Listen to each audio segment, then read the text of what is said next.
Today, I'm super grateful to have one of the most innovative minds in behavioral science with us.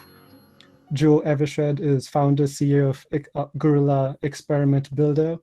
She's an innovative UK Women in Innovation Award winner and is very passionate about bringing behavioral science and behavioral science tools into the hands of practitioners who can create evidence-based interventions. Jo, thank you for joining us today. How are you doing? Thank you so much for inviting me. I'm really well. It's quite early over here. It's 7:30 in the morning.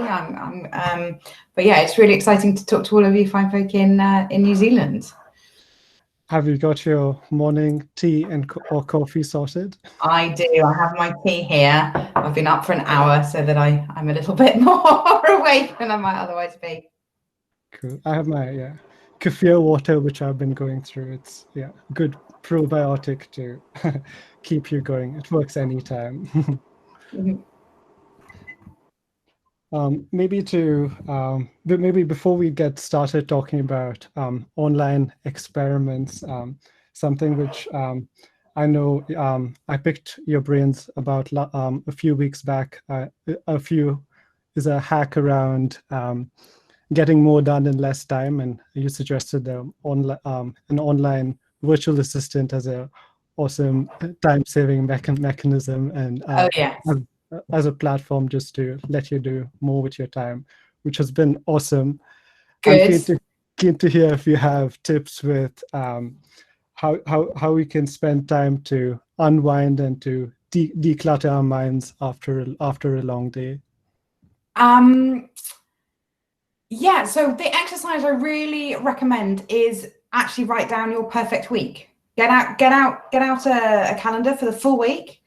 Put a list of all the things that you want to get done in the week, not just work things, right? I need some work time, but I need some time with my family. I like kids. I need some time with my spouse if you've got one, time for exercise.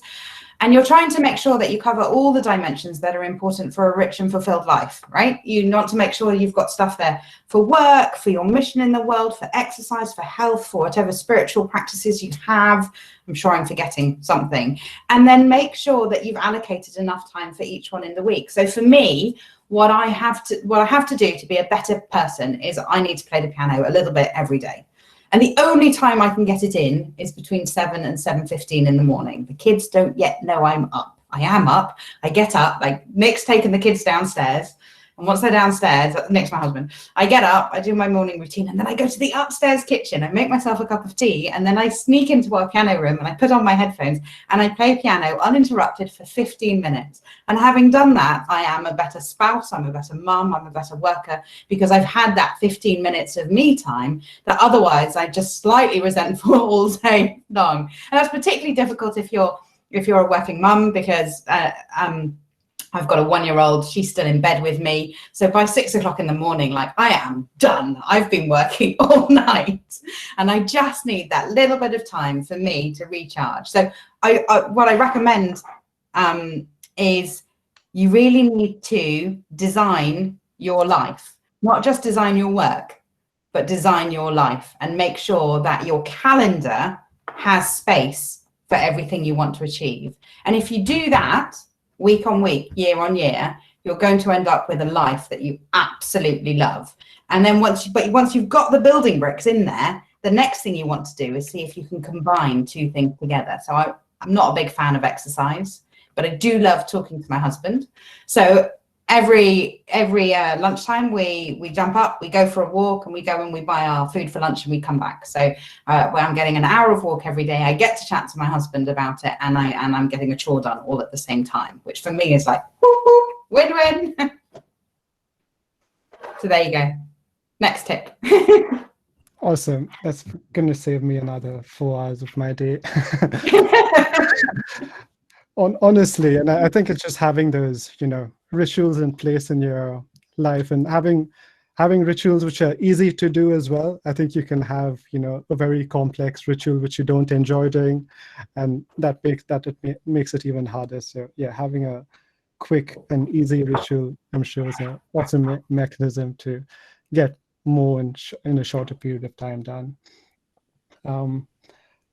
thinking about communications, and we've seen the importance of strong and effective communications and persuasive communications, and now more than ever, right from nudging people to wash their hands, to even getting the language right around whether that's staying in your bubble or creating easy metaphors for people to follow, up to compliance, from contact tracing to maintaining physical distancing and wearing a mask, of course. It's so important to get that message right and that communication right. So there's a strong need I can see, and a strong need emerging for rapid testing. How do you see that play out? Do you see there's more of a need for quick and rapid online experimentation, and now more than ever? Yeah, absolutely. Now more than ever, and I'm not just saying that because it's my business. I think if you think about society at the moment, we're facing some huge challenges as a society, global society. Climate change is a big one that's facing everybody. Tax avoidance is another big one. People just, not paying their taxes.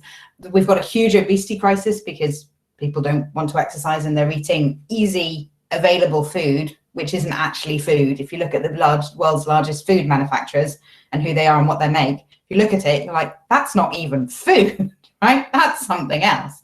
All the way down to just everyday sexism, like behaviors that leak out in different places that we come face to face with. So, and if you look at all of those, the climate change, the climate scientists know what needs to be done about climate change. The struggle is getting people to change their behavior. The tax people know what we need to do to fix tax avoidance. We need to get people to pay their taxes, and nudge units have worked out messaging around getting people to pay their taxes and getting them to pay them on time, rebrand them as community membership fees, and suddenly you can feel proud about the contribution you're making to your group and to your people, to your in-group, and making people's lives better. Obesity, we could regulate things around either sugar taxes and fat taxes. We could regulate where fresh fruit and vegetables can sit within shops. We could change what, I don't know, crisps and chocolates is labeled as. They're not labeled really as food, they're treats or something else. There are lots of different things we could do if we wanted to really tackle these problems. And so I think once you begin to understand that the challenges we face as a society are behavioural more than anything else, then it gets you asking, well, how could we optimally design our society, the environment in which humans live, to make it much easier for them to make good decisions and pro-social decisions? So that would be, and that's exactly what your company is about, isn't it, Vishal? It's there in the title, Behavioural by Design. Let's design our society so that it suits human biases and all the heuristics we have, and automatically helps us make better decisions. Online supermarkets at the moment are designed to maximize the company's margins on products. It's not optimized to help you make healthy decisions. Like, what a novel idea if a company came along and said, you know what, I'm going to charge my members a membership fee, so they pay £5 a month to do their shopping on my online supermarket. But rather than optimizing the shopping experience for margin, I'm going to optimize the shopping experience for health. That would be lovely. I love the idea of just jumping in of deliberate design. So, supermarkets thinking about deliberate design and designing with intention. I've seen it play out with social media, and it's something which I was discussing recently with how platforms are largely designed to incentivize behaviors which are harmful for us, but we're not fully aware about it. And there's a ethical stance social media platforms can take to optimize for behaviors which are in the best interest for well-being. And I think there's a bit of a gap, definitely, and getting more of that deliberate design in place, whether that's online or in store. Yeah, I was going slightly off topic, but I think the key thing there to understand is that if you're using software and it's free, then you're for sale. But if you have a bias towards paying for your software, then you can demand the service that you actually want from that software. So I'd be quite interested in a social media platform that I could pay for and which was designed to enrich my life, rather than a social media platform that is free and is designed to exploit me. Fundamentally, those are the two choices that are going to come down to. One of the things we saw with behavioural testing, jumping back onto the behavioural testing and the COVID situation, is our government here in the UK, I don't think has done as good a job as your government over there in New Zealand. You guys get the prize. But the government over here did come out with guidance and messaging, and one of the users of our software platform ran a whole load of behavioural tests on their messaging and went, these bits are really good, these bits are weak, this is how you can make them better and stronger, these messages play out stronger. And all of that was done from when the government guidelines came out to when his paper was published in a preprint journal in about 2 weeks. That's astonishingly fast data collection and data analysis. And as we get good at this stuff, we should be able to design public policy and test it and get evidence-based and iterate on it and do it again and again and again. And then we get to the question of, well, what are we trying to achieve? And I think that's where England's not entirely sure. They don't know if they're going for herd immunity or if they're going for suppression, which is why it's a bit of a mess. But as long as you know what you're trying to achieve, if you can embrace online experimentation and evidence-informed decision-making, then you really can make progress and iterate quickly and cheaply to get the best possible design. Mm-hmm. So true, and having a good target in place, I think there's a trust factor also to consider. If you don't get your communications right, there's trust equity, which you also lose for your population, and it's even more important to build that trust and make sure you get that trust right and not leave it up to chance by not testing out your communications. Absolutely. Yeah. I'd love, maybe if you'd like to break down what Gorilla is, the platform is, for those of us who don't know. I'm a big fan of the platform, and I can see yes. why any behavioral scientist would love to have the platform. But yeah, tell us about the platform. Rachel, thank you so much. That's really, really kind. So it's in this, I'm sure many of you have used survey platforms before, sort of like SurveyMonkey, Qualtrics's, Typeform, all of those types of things. So survey platforms are fantastic. They allow you to ask questions and your respondents answer them. But the problem with getting somebody to answer a question is that, as David Ogilvy famously said, people don't think what they feel, they don't say what they think, and they don't do what they say, which is problematic. So if you're only finding out what they say, you're only getting a little bit of the picture. What Gorilla is it's the same idea. It's software as a service. We've tried to make it super easy to use and super powerful to use, but rather than asking people questions and getting answers, although we do have a questionnaire builder in Gorilla as well, you can set up behavioral tasks which people then respond to. So there might, for instance, be a little shop with tens of thousands of products in it. It looks like an online supermarket. It's got all the functionality of your product listing. You can add things to your basket. You can take it out of your basket. You can see information about the packaging, and then you can see what people buy. So in every single way, we've tried to go, rather than asking people, if you went to a shop, would you buy product A or product B? You just go, here is a shop, go shopping, buy yourself lunch. So and then you can also, so that's one of the things in it, but it's also got all of the typical tools that a behavioral psychologist or experimental psychologist or behavioral economist would want for running those sorts of willingness to pay studies, implicit attitude studies. So anything where you're showing a stimulus, you're getting a response, you're measuring reaction times, and it's based on these reaction times that experimental psychologists come to understand which messages are landing better, where they have more fluency. I might have gone slightly too technical there, Evershed. Please pull me back on track if you think that's useful.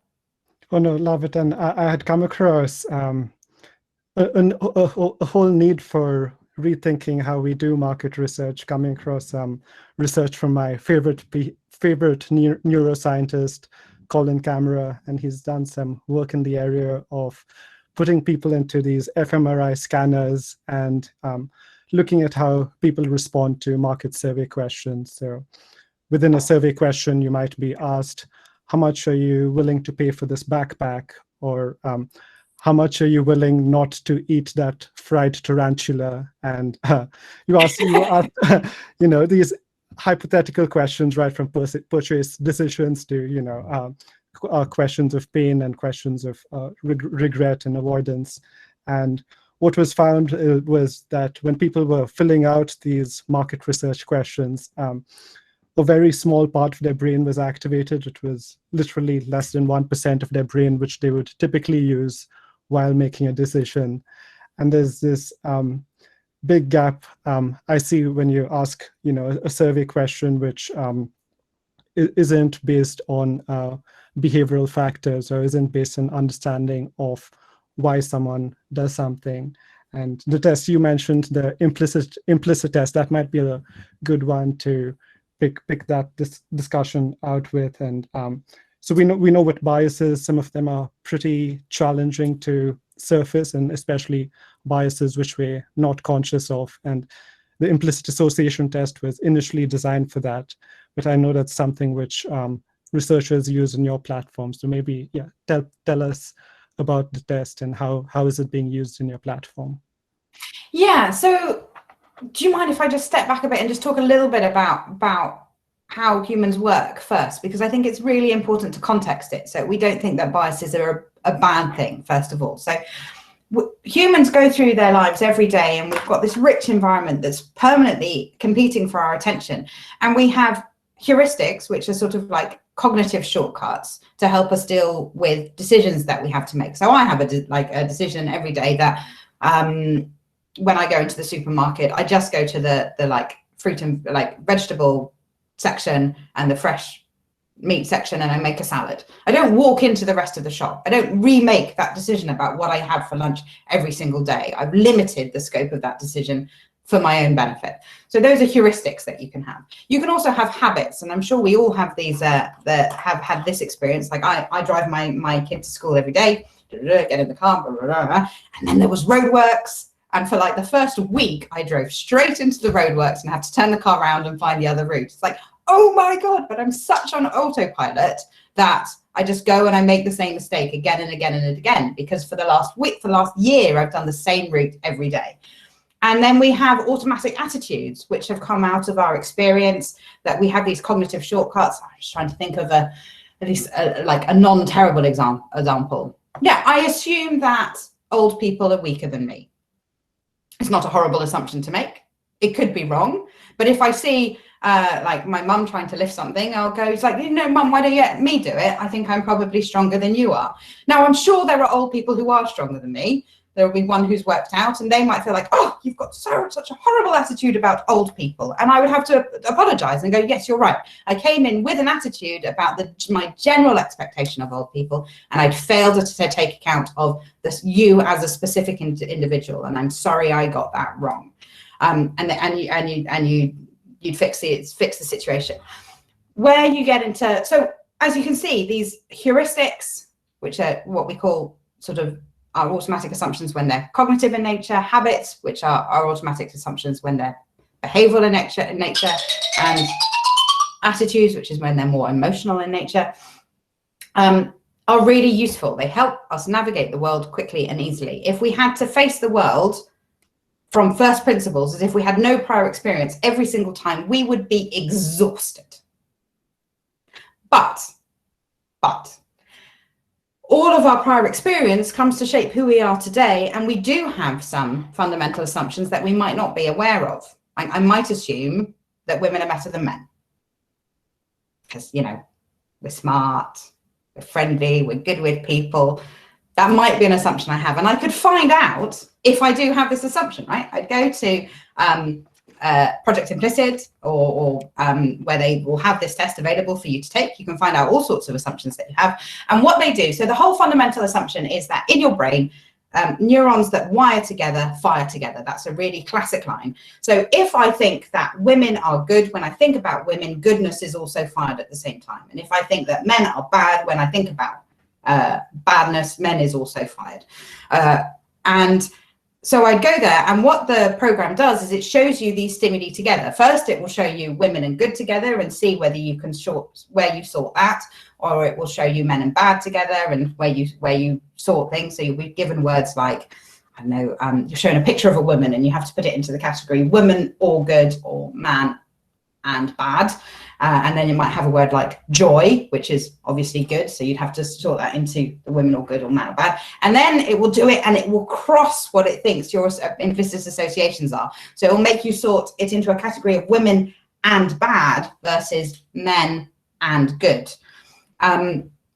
And if that's creating a conflict in your brain, you'll be slower. If you've got a facilitation effect in your brain, because they were both fired together, you'll be faster. So now we're looking at differences in reaction time. And these are very small differences in reaction time, maybe a quarter of a second of a difference in your performance. But overall, you do sort of like, I think about 128 trials. It gives you a measure of how much you associate this one property with this other property. And it can be quite illuminating. You can find, like they found out from doing this study that a lot of Black people in the States have negative associations about Black people.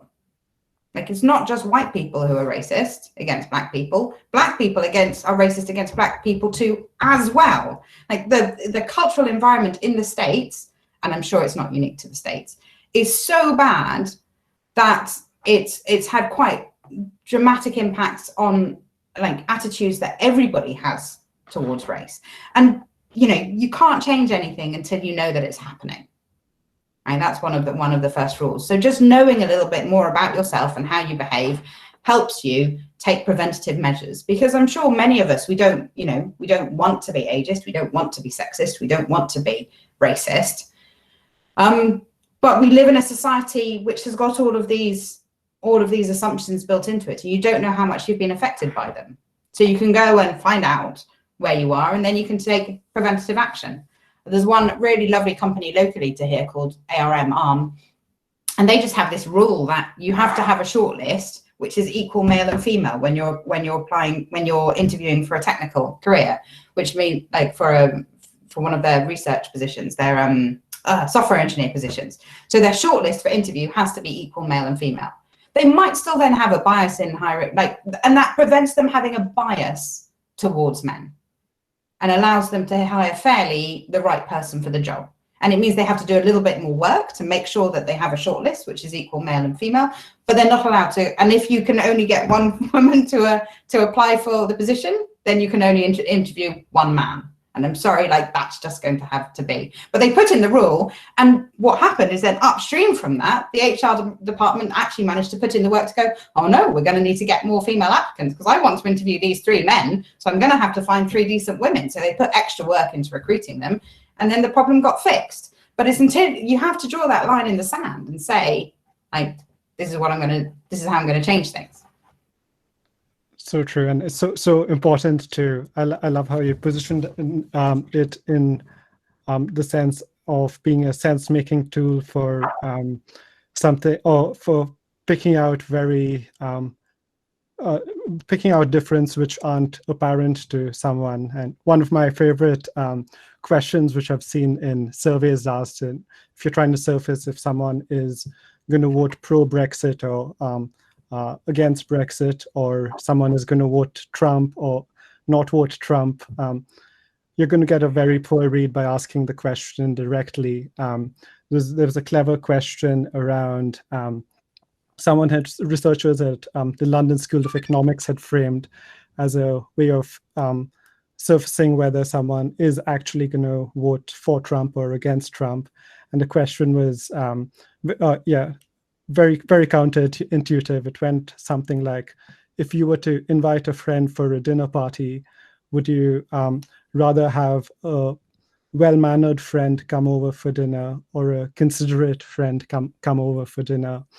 And the small difference between a well-mannered person and a considerate person was the difference of someone preferring authority, which was with well-mannered and top-down leadership, versus someone who would like a considerate person who would be nice, would still be nice, but not necessarily a conformist. And picking those, I guess, the small niche behaviors which you wouldn't pick out from running a survey is, like, I suppose, the advantage of using some of these tools, like surfacing your implicit response, in a whole range of tasks.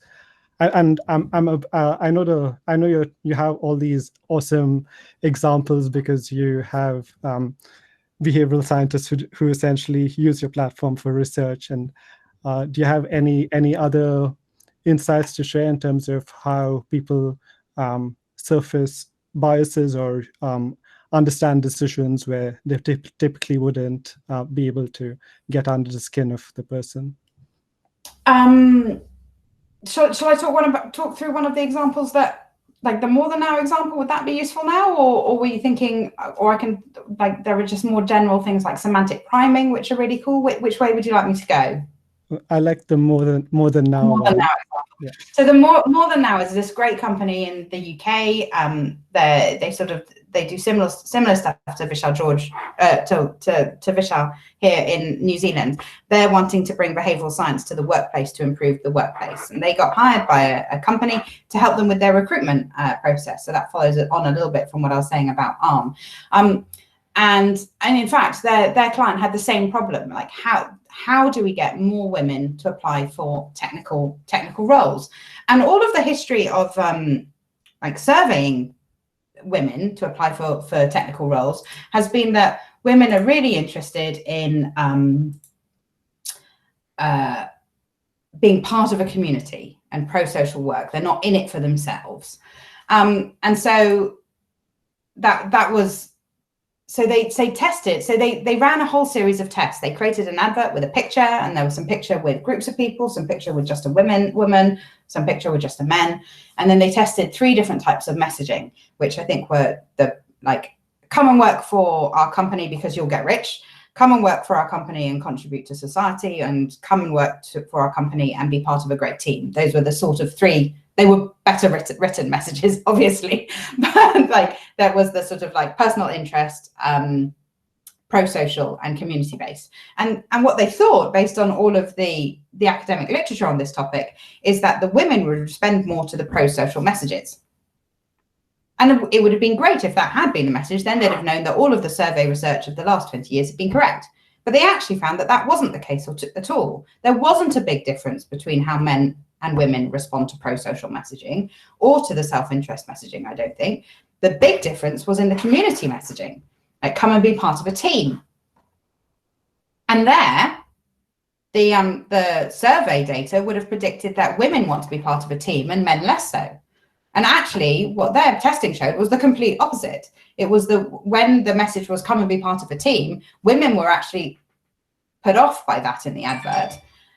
And they think that perhaps, I think they're doing more research into it now to test this, but they think perhaps that's because when you talk about come and be part of a team, and you're talking about come and be part of an engineering team, at that point, women think, oh, engineering team, that's going to be very male heavy. I don't really want to be part of that. So now you need to make sure that's where their biases about their prior experiences of technical teams comes into play and could actually hurt them. So now you need to couple it with a picture. So they've tested some pictures of just women. Terrible if you're trying to recruit women. They don't want to join a team of women. Brilliant for men who are like, yeah, I want to come and work with these beautiful women. How fantastic. So again, you need to be careful about your assumptions, what you want to show. So they found that in order to get women to apply for these roles, the best thing would be to have a picture that shows the diversity of the team and to then promote, I can't remember what they decided in the end, but I think it was the individual message of like, come and have a great career with us, like, and their own personal benefits. Now, rather than just having a survey with our platform, what they had is, I think they had some questions, but at the end there was also a link. It's like, because they targeted this at 18 to 24-year-olds in the right demographic for the job that the client was offering. And then there was a link to, would you like to go and apply for a technical role? And then what they were really interested in was the difference in that click through to look at actual technical careers. And so that's how they managed to optimize the advert to make sure they were maximizing applications from women for their client, which I think is really, really cool that companies are going to that length now to make sure that they're getting the candidates they want to have a diverse workforce. That's so cool. And just the idea of an incentive compatible test, because I know quite often you fill out a survey and you don't really know what's going to happen with your data. So you don't really care. You kind of answer what's easy for you to answer, for what's quick for you to answer. But when you actually have to follow through with the decision, so in the Colin Camera study I was referring to, participants then had to either follow through eating the fried tarantula or not, or they actually had to follow through buying a backpack at the price which they said they were willing to buy. And then suddenly a larger part of their brain got activated, so that their entire decision-making part of the brain suddenly, kicked into action, and you don't get to surface, some of that unless you have a incentive compatible tasks. So actually seeing if someone follows through to apply on the job because of an advert with a more diverse team is an essential part of the sort of missing puzzle I see in terms of really understanding how someone thinks and feels. Where should we take it? I know you have an example. I'll open it up to questions. Maybe if anyone does have questions, feel free to add it in the chat. I'll ask maybe a final 1 or 2 questions from myself. I think one example that follows on nicely from what you were just saying was this other simulated environment we created, which do you guys remember, like in the 80s, there were these like point and click adventure games, which is like you're in a forest, press north to go to the castle or west to go through the forest or whatever it was. And you just type in and you sort of navigate yourself around an environment. I can see nodding from Irving over there. So it was a bit like that, but so rather than asking somebody, when you've got a cold, what cold medicine would you buy? This was, it's like you put them in the situation, you've got a cold, and we'd show them a picture of the front door of a pharmacy. It's like, you've got a choice between going into the pharmacy to buy some medication or going and shopping online. Obviously, this wouldn't work now in the COVID situation because we'd all have to go home straight away. Anyway, back then it was like, yeah, I'm going to go into the shop to get the cold medicine. And then we'd show them a picture of the pharmacy and be like, do you want to go to the shelves? Do you want to go or to the counter and talk to the pharmacist?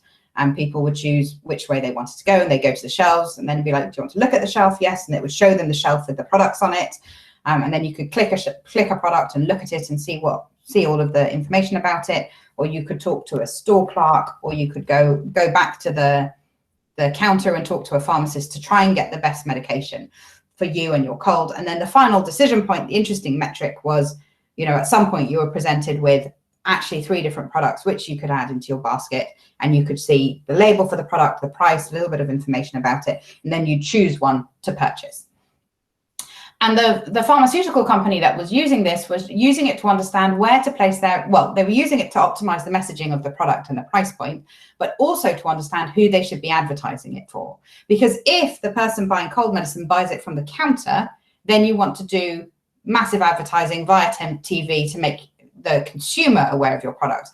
But if when they've got a cold, they actually go to the counter and talk to the pharmacist, then you want to advertise to pharmacists and have the pharmacists refer the product onto you, right? And so there was some really insightful information that they were getting out of this test. But if you just asked it in a questionnaire, when you've got a cold, where do you buy your medication, pharmacy or online? When you go to the pharmacy, do you look at the shelf or not? Or do you talk to somebody at the counter?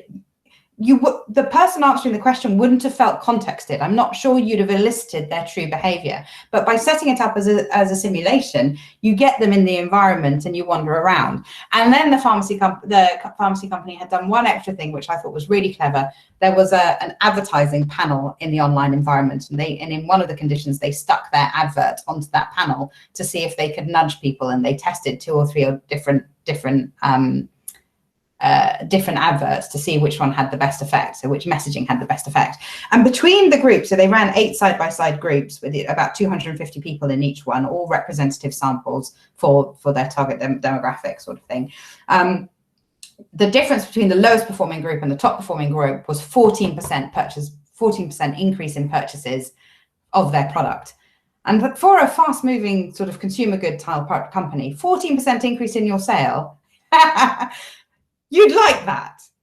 And if you could do all of that testing before you've launched the product to market, getting your pricing right, getting your messaging right, working out where people buy it, that's wonderful. You're saving yourself so much time. Awesome. There are a few questions on the chat, but yeah, thanks for sharing that. That's another awesome example, which I love to think about immersive testing and, you know, putting the person in the actual decision-making environment, so not just there's incentive compatibility, but the idea of creating a feeling that someone is actually walking through a supermarket or someone is actually, you know, navigating through a website, sort of really, you know, brings your senses to life, and right up to the extent that it no longer feels like a research survey question. It feels like a real decision you're making. And I like the lead of, I've seen a few researchers do work in the space of creating VR goggles, which can also work as platforms to immerse someone in the decision-making environment. And with VR, your possibilities suddenly, you know, scale up. The downside of VR, I suppose, is getting someone into your lab facility and sample sizes which you do miss. And I think that's another big opportunity of using large-scale online testing, where you don't, you know, especially in a time of COVID when you can't get people to a lab to do tests, and or the inefficiencies of sample size. There's the awesome idea that, you know, at your disposal, you can still get a response, or you can get responses of 1,000 people without leaving your bedroom if you'd like. And there's something quite powerful in that. Yeah, I think particularly getting demographically representative samples of 1,000 people doing your test, which does also then allow you to look at subcategories if you're interested, like how is this performing in the demographic I'm interested versus the other demographics. That's hugely powerful. And if you think about focus groups, where typically you might have 10 people in a room and one vocal person might dominate and lead other people and get them to agree with their point of view, suddenly to be able to test 1,000 people just as quickly, and knowing that they're all independent, can give you much greater trust in the results. I saw a question from Aliona about using behavioural research at an organizational level. I mean, there are lots of different things that do get used in an organizational level. Some organizations use sort of personality tests to understand team mixes, and there are personality tests that have good validity and reliability and ones that don't, so you'd want to pick good ones. But you could also, you know, the starting point would be to do like an audit of various like sort of personality and psychological properties. You might want to understand how, like, risk and resilience in different teams. So you could imagine in like a private equity firm, you'd expect different risk profiles from the people who are doing the investments from people working in the back office. But if you can at least have an audit and a reliable way of measuring people's risk appetite, you might find that they're a good fit with the team or a bad fit with the team, and help people understand how different teams behave differently, know that your back office might need encouragement and take more risk, whereas your trading team might need to understand that they have this larger risk appetite, and they might want to scale that in or have better preventative measures around them. And I think oftentimes these things are picked up by regulators, but regulators are obviously, they're coming in after something's gone wrong somewhere, and you don't want it to go wrong in your organization. So there are these opportunities for greater understanding to optimize how your business works. There was... Yes, I can see Gail has asked a question on, sort of maybe an interesting one to pick on is examples of government using your platform for changing corporate behavior. Yes, so the Behavioural Health Research Unit here in the UK is commissioned by the Department of Health to help with behavioural research to help people make better food purchasing decisions. That's part of their remit. And so the whole sugar taxes and fat taxes and sugar taxes on kids' drinks came out of research done by that group.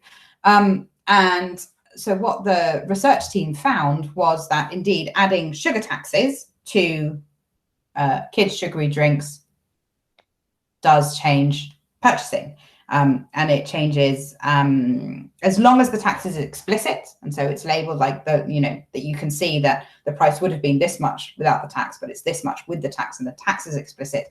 That changes behavior and stops and reduces the demand for that product. So that was a really interesting research, and we have now brought in the a sugar tax. Unfortunately, I think the lobbyists got their hand on it as well, because we also showed that, I think the team also showed, if I've got this right, that if the tax is implicit, so it's not visible, then it doesn't change the behavior, but it does make quite a lot of money for the government. And I'll let you guess which one they brought in. Anyway, the government have brought in an implicit tax on sugary drinks. So the government makes more money. The drinks companies still sell as much of their product as they want, but they get to run the PR story that they brought out a sugary tax, knowing that it has absolutely no effect on the market. So I think we're in the early days, right? I don't want that to be a story of disappointment. I want that to be a story of, oh, we're so close, but we're just not there yet. But I think as we have more and more industries and more governments interested in creating an environment that is good for humans, to create a society that is good for humans, not just good for corporations, then I think there's a really great opportunity. Having the information is the first step. Now we need to act on it, and we need to implement it better and see what happens. The other sort of disappointing side effect of the sugar tax is that people have taken natural sugars out of their foods and replaced them with artificial sugars, and artificial sugars aren't always great either. And so, again, the incentives aren't quite right there. So we're in the early days, I think. Mm-hmm. I love the upside of thinking of the other questions, like how do you nudge the lobbyists, and how do you think about the stakeholders as a system, and how do you change parts of the system, so you're not just tackling behavior change from one lens, but you're looking at tackling both sides to it. The few more questions which maybe I can pick up, give you some time to read the questions. I'll pick up Mohammed's question on whether he should drop surveys altogether. Are there still situations where surveys are still useful? Personally, I still use surveys right up to the extent that surveys give you a bit of direction in terms of figuring out what are the right research questions that you want to or need to ask, or getting a larger picture of the landscape. And it's very useful demographic data, for example, which you can get very efficiently with surveys. I think if you're looking at taking that one level further, from getting a large understanding of the market landscape to understanding how you get closer to behavior change, that gap is where simulations or some of the online testing tools Joe was mentioning plays a major role. So it's getting from that high awareness stage to actual, or translating something into real behavior change. Yeah, I would agree completely with Vishal there. Surveys are great. We don't want to throw away any of the tools in our arsenal. Like, all tools are great. Triangulation is the best approach. Surveys are great. Field studies are great.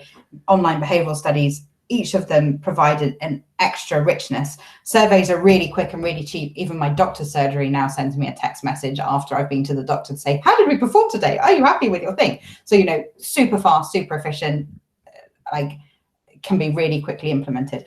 Behavioral studies are a bit longer. They take longer to think about. They need to be carefully designed. They need more analysis to make them work. So you need to be sure that you'll want to be sure you're asking the right question before you embark on a behavioral study. But I think, to answer Deputy's question, is I think it's definitely where market research is headed. It's going to be another tool on their arsenal of what market research companies can offer to give you greater richness. And it's a lovely like if you're in market research business, it's a lovely upsell, right? It's like, would you like us to do this lower cost, less insightful piece of research in terms of a survey? Or once we've got you there and we've got really good answers and now we don't know if it's A or B, would you now like us to do this more higher value piece of work to help you close it out and make the best possible decision? So it's just part of the research value journey, I think. A question from Simone on what do you attribute reasons would be that politicians and leaders wanting to inspire confidence and compliance don't seem to leverage many of the key principles of and around behavioral science? I think a lot of them, you know, just don't know. They don't know what they don't know, and they just don't know. And it's a bit like, you know, I loved Hans Rosling's book on factfulness. You know, the world is actually getting better. You wouldn't believe it from reading the newspapers. If you read the newspapers, you believe that the world is getting worse. But the world is actually getting better. All of these systems we put in place, like the UN, the EU, are all working. Poverty is reducing, pollution is reducing, health is generally getting better.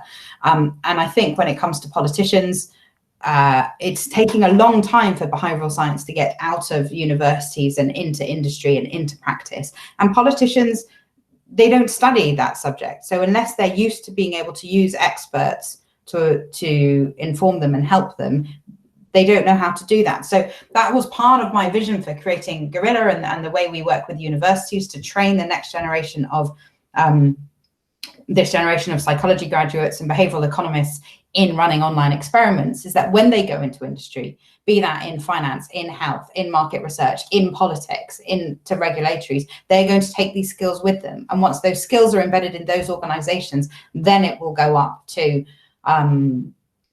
get its way into politics. So, you know, I'm sure there are visionary leaders who are able to listen to experts and act really quickly. And, you know, you have one in New Zealand who's managed to do that. But the rest of us are left with people who don't quite have that level of extraordinary leadership available. And there's going to be a 20-year lag, as there has been in many other industries, for getting what's known at the cutting edge into everyday practice. But hopefully with the right tools, we can, rather than it being a 20-year lag, maybe we can make that faster. Maybe we can make it more efficient. Maybe we can get there sooner. Yeah, and I know there's a Steven Pinker, Hans Rosling optimist way of looking at, you know, the way things are panning out. And I think there's some recognition that more politicians are using these tools. And I know just as an example, does use these tools, but the nudge units around the world do have some of that capability, and some of that capability which wasn't there 10 years ago. I think one of the gaps, I think there are gaps right from political cycles where there's not much of an incentive to think of, you know, wider systems and improvements, you know, to well-being as a whole versus well-being during your short period in time. And I think then the tools which you draw on could be very different, because perception matters as much as behavior change in those instances. So there are probably a few underlying biases to why, even though the knowledge does exist as a field, it's not leveraged as much as many of us would hope. Maybe a few more questions, 2 more before we wind up. I know there's a question from Deepti. Did you pick that? And there's a question from Vinay too. Oh, that's a comment. Yeah, it's a comment. So Vishal, yeah, I mean, going back to organizations and, you know, the value systems of people, I love the way, you know, the Joe was talking about.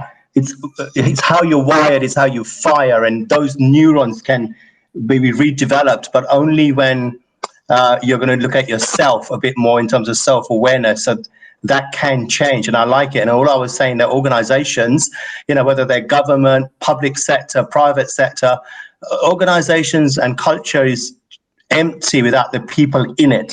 So this notion of mission, core values, recruitment processes, about risk management in the front office and taking high bets. You don't want, the regulators to find out, and monitoring processes are critical in terms of behavior. And the whole thing needs to be designed that way, which is what you're talking about here, I think, because we don't want after the effect scenario, which is what we've seen in the banking industry, for example, with the Royal Commission, as an example in Australia. And by the way, Joe, I heard you twice. You said you're not just speaking to people in New Zealand. You're actually talking to more of an international. There's Australia. I've seen some Holland people. I've seen Stockholm. So you are talking to an international audience today. Fantastic. I know Vishal is out in New Zealand. And India as well. The advantage of opening these things up to a wider audience, and it's awesome to have people all around joining. So did you want to comment on that, Joe, what I was saying? Did you want to comment on my sort of a point of view, if you like, there? Oh, I think you're absolutely right. They say you're the average of the 6 people you spend the most time with. And I hired myself, I'm a thought leader in behavioral science. I'm growing a SaaS company, so I hired myself a coach who's an expert at helping people grow SaaS companies. And he's also a complete fitness nut. And fitness is not my thing. I do not like exercise in any way, shape, or form. But he's a complete fitness nut. And then obviously he also gets quite a lot of other fitness nuts to be his coach as well. So, when we're in groups, we're all chatting. And since I started working with him 6 months ago, I now have a personal trainer. I take exercise every day. This is not an outcome I was either desired or expected 6 months ago, but I'm pleasantly surprised, right? So you can create, and this is sort of what this actually, Vishal, this really nicely takes us back to the thing I said right at the very beginning about designing your perfect week and designing the people around you. You have to design your life the way you want it to be. Right? If you have people in your life who are not enriching it, or if you have behaviors in your life that are not enriching you, it's really difficult as a human in the moment to make the right decision, because in the moment you just follow your habits and automatic actions. What you have to do is step back and change your environment so that to change your automatic decisions. But you're a master of your environment, right? So you can change your environment. And you just need to change your environment once to change the things that it calls you to do. So, like surround yourself by different people, put different things into your life so that if you get rid of your TV, it's going to be much harder to watch TV. If you buy an exercise bike, it's going to be much easier to exercise. So, and the same thing, Vinay, applies in organizations, is you've got to curate your organization, and it is the people. So if you want to have a kind and considerate workplace, you have to hire kind and considerate people. If you want visionaries and big risk takers, you want to hire visionaries and big risk takers. Typically, what you want from an organization is you want a bit of diversity. You need different people for different aspects of the job, but you probably want to hire with that in mind. There's a great test. It's got quite good validity and reliability. It's called the Colby A, I think. It's really, really short, but it gives you a score on these 4 dimensions, like whether you're quick to start, an implementer, a fact finder, and then there's another one, which is probably not the thing, the quality assurance, like dotting the I's. Yes. That's not me. I can't even remember the category. But I know what my scores are, and if I'm hiring hiring a virtual assistant, I want to hire somebody who complements me. Right? Yeah, so right. You want complementary skills, correct. And collaboration happening. Complementary, if you've got purpose and you're purposeful in what you're trying to do, and then you've got complementary skills, and then you overlay on top of that collaboration, there is nothing your company cannot do. Yeah. I love the idea of designing more and designing better for your life, and the idea of something as simple as checklists, not as just a way of introducing good behaviors into your life, but as a way of reinforcing that behavior. And once you start enjoying the process of going through the checklist and realizing the benefits of surrounding yourself with people you like, for example, give you you reach it takes you, checking that off takes you to a recognition level from awareness that it helps you change your behavior to a level of meta-awareness where it's actually changing your behavior. So I love that thought too. I might. So Dipti had a quick question which I wanted to answer because it's really lovely. So that neurons that fire together wire together, are lots of brands using this to create strong associations with themselves. So one lovely example of a technique you can use is called semantic priming. And what you do is you show people your advert and your competitors' adverts, and then interleaved with these, you show like your brand values and the competitors' brand values. And what you hope you'd find is that your brand is competing for your brand values and your competitor is competing for their brand values. But if they have a clash and they're mismatching, you've got a problem. You're not communicating it. So you can use these semantic priming techniques to work out which values are associated with your brand. So you could do it one way or the other, right? You can say, this is our brand, these are our values. Let's work on those. Or you can turn it the other way around and go, here is our brand, here are a whole load of values.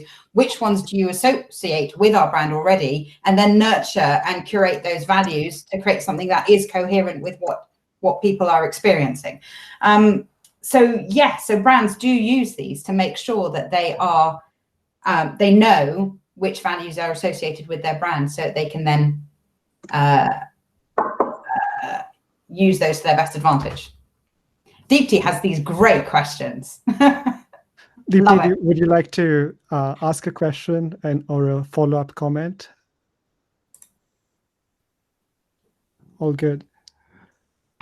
That was really brilliant. That I couldn't possibly. I was trying to figure out how that would actually work in. So if you could actually put things together when you know what your values are, and that was a great example. And thank you for the previous answer too. Okay, you're more than welcome, Deepti. Thank you. It feels semi-real that way, but yeah, awesome. Thanks everyone for the questions, and thanks everyone for joining today's session. Joe, a massive thank you to you too for taking time off your early start to the morning and spending some time with us. Oh, thank you so much for inviting me. It's always wonderful to talk to behavioural practitioners across the whole world who are interested in this stuff. It's sort of one of these strange side effects of the pandemic, is that we realize we are a global community and we can come together as a global community really very, very easily. Vishal has been a delight hosting. You guys have asked really brilliant questions, and do get in touch with me if ever you want to chat further. Talking about behavioral science, how we can use it to make the world a better place is like everything that I'm about. So, my door is always open. Yeah, definitely check out Gorilla on their website, or you can connect with Joe on LinkedIn and Twitter too, right? Is there any other channels to connect you? Twitter and LinkedIn are probably best. We have Facebook communities for Gorilla users. At the moment, it's very focused on experimental psychology. If you're interested in seeing, I know a few of you probably were interested in just seeing in action what the simulation, purchasing simulation looks like. It's that second link at the end there. There's the journey demo.